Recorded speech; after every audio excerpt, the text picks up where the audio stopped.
IV, in which Phileas Fogg astounds Passepartout, his servant. Having won 20 guineas at whist, and taken leave of his friends, Phileas Fogg, at 7:25, left the Reform Club. Passepartout, who had conscientiously studied the programme of his duties, was more than surprised to see his master guilty of the inexactness of appearing at this unaccustomed hour. For, according to rule, he was not due in Savile Row until precisely midnight. Mr. Fogg repaired to his bedroom, and called out, "Passepartout." Passepartout did not reply. It could not be he who was called. It was not the right hour. "Passepartout," repeated Mr. Fogg, without raising his voice. Passepartout made his appearance. "I've called you twice," observed his master. "But it is not midnight," responded the other, showing his watch. "I know it. I don't blame you. We start for Dover and Calais in 10 minutes. A puzzled grin overspread Passepartout's round face. Clearly he had not comprehended his master. "Monsieur is going to leave home?" "Yes," returned Phileas Fogg. "We are going round the world." Passepartout opened wide his eyes, raised his eyebrows, held up his hands, and seemed about to collapse. So overcome was he with stupefied astonishment. "Round the world," he murmured. "In 80 days," responded Mr. Fogg. "So we haven't a moment to lose." "But the trunks," gasped Passepartout, unconsciously swaying his head from right to left. "We'll have no trunks, only a carpet bag, with 2 shirts, and 3 pairs of stockings for me, and the same for you. We'll buy our clothes on the way, bring down my mackintosh, and travelling cloak, and some stout shoes, though we shall do little walking. Make haste." Passepartout tried to reply, but could not. He went out, mounted to his own room, fell into a chair, and muttered, "That's good, that is." And I, who wanted to remain quiet. He mechanically set about making the preparations for departure. Around the world in 80 days. Was his master a fool? No. Was this a joke? Then, they were going to Dover. Good.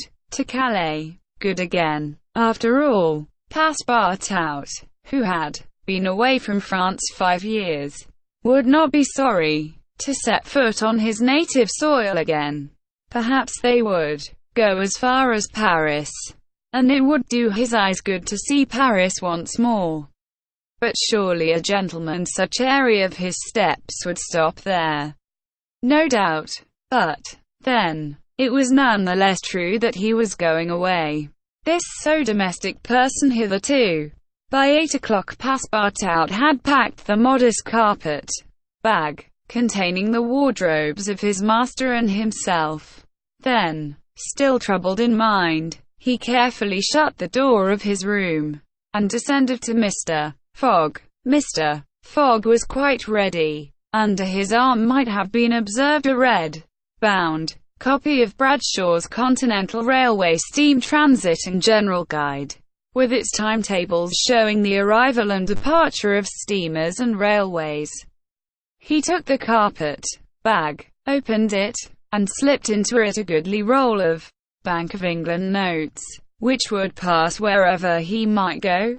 "You have forgotten nothing?" asked he. "Nothing, monsieur. My mackintosh and cloak. Here they are. Good. Take this carpet bag," handing it to Passepartout. "Take good care of it, for there are £20,000 in it." Passepartout nearly dropped the bag, as if the £20,000 were in gold, and weighed him down. Master and man then descended. The street door was double locked, and at the end of Savile Row they took a cab and drove rapidly to Charing Cross. The cab stopped before the railway station. At 8:20, Passepartout jumped off the box. Owen followed his master, who, after paying the cabman, was about to enter the station. when a poor beggar woman, with a child in her arms, her naked feet smeared with mud, her head covered with a wretched bonnet, from which hung the tattered feather, and her shoulders shrouded in a ragged shawl, approached, and mournfully asked for alms.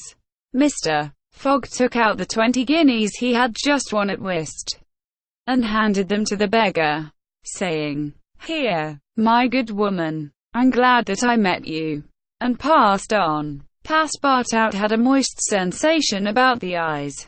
His master's action touched his susceptible heart. 2 first-class tickets for Paris having been speedily purchased, Mr. Fogg was crossing the station to the train, when he perceived his 5 friends of the Reform.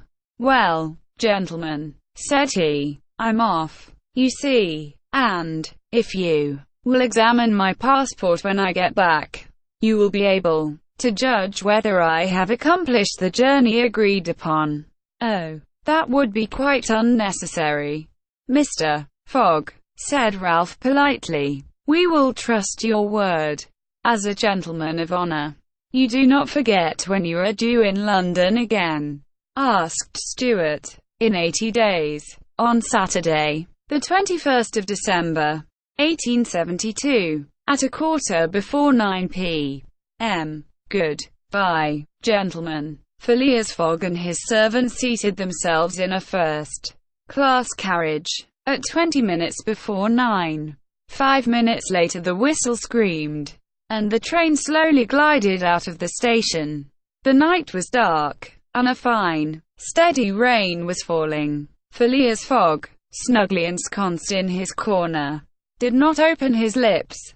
Passepartout, not yet recovered from his stupefaction, clung mechanically to the carpet bag, with its enormous treasure. Just as the train was whirling through Sydenham, Passepartout suddenly uttered a cry of despair.